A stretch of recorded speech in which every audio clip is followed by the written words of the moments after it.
Sebenarnya kalau cerita pasal ra tebal ra nipis ni tak habis, banyak sangat.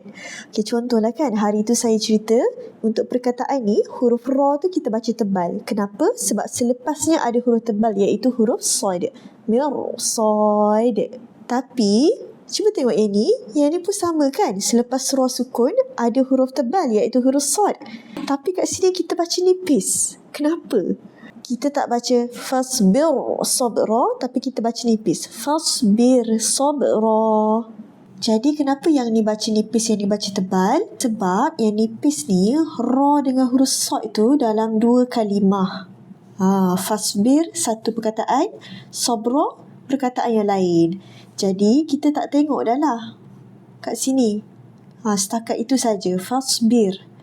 Tak perlu tengok selepasnya sebab itu dah perkataan lain. Sebab tu ra tu baca nipis.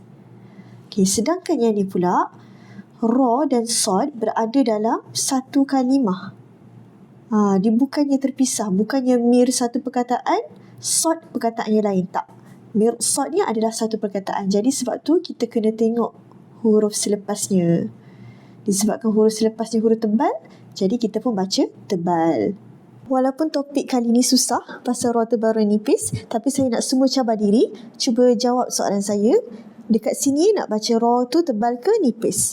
Kalau nipis, anzir qaumak. Kalau tebal, anzir qaumak. Jadi mana satu? Tebal atau nipis? Cuba komen.